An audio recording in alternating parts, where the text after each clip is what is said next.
ओकरेज के खामोश कस्बे में जंगल के किनारे एक बड़ा खस्ता हाल हवेली खड़ी थी। इसे होलो हाउस कहा जाता था और ये दहाइयों से वीरान पड़ी थी।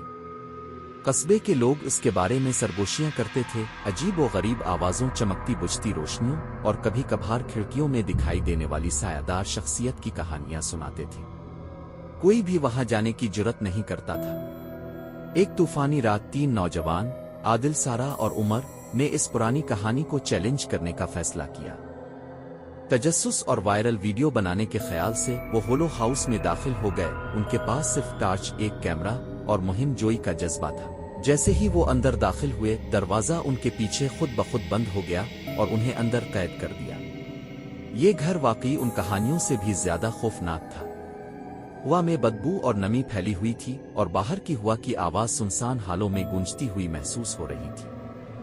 फर्नीचर पर गर्द की मोटी तह और टूटे हुए आईने थे और हर कोने में कोई न कोई खौफनाक चीज छिपी हुई थी। लेकिन सबसे ज्यादा डरावनी चीज वो मध्यम सरगोशियां थीं, जैसे कोई उनके नाम पुकार रहा हो। जब वो घर के अंदरूनी हिस्सों में दाखिल हुए तो अजीब व गरीब चीजें होने लगी। सारा ने महसूस किया कि दीवारें हरकत कर रही थीं, जैसे ये घर खुद जिंदा हो। आदिल ने एक सायादार शख्सियत को हाल के आखिर में हरकत करते हुए देखा, लेकिन जब उसने टार्च की रोशनी डाली तो वो फौरन गायब हो गई। उमर ने महसूस किया कि कोई चीज इसके पास से गुजर रही है, लेकिन जब उसने पीछे मोड़कर देखा तो वहां कोई नहीं था। तीनों दोस्तों को जल्द ही एहसास हुआ कि वो अकेले नहीं है।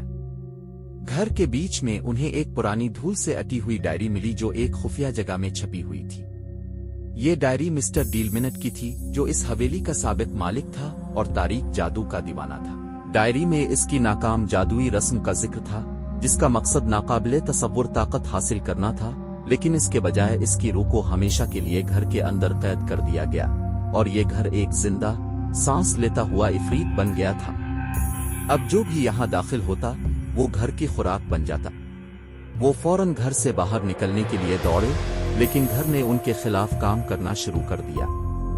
दरवाजे जोर से बंद हो गए, दीवारें हरकत करने लगी और फर्श पर कुछ रेंगने की आवाज आने लगी। वो सायादार शख्सियत दोबारा नमूदार हुई। अब ये उनके बिल्कुल करीब थी और उनका पीछा करने लगी। आदिल का पैर फिसल गया और वो गिर गया। इसकी टार्च अंधेरे में दूर लुढ़क गई।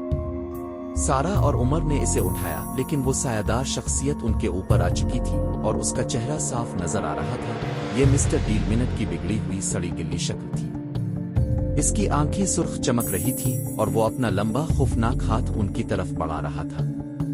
बिल्कुल इसी वक्त उमर को डायरी में मौजूद एक मंत्र याद आया जो घर की ताकत को कमजोर कर सकता था। तीनों ने वो मंत्र पढ़ा और पूरा घर जोर जोर से हिलने लगा।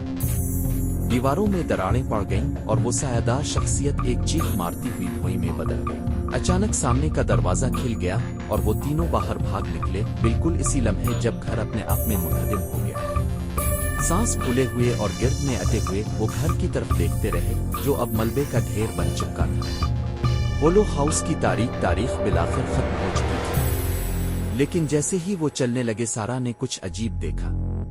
मलबे में एक सुर्ख चमकती हुई आंख उन्हें देख रही थी। घर शायद टूट गया था, लेकिन इसकी लानत अभी खत्म नहीं हुई थी।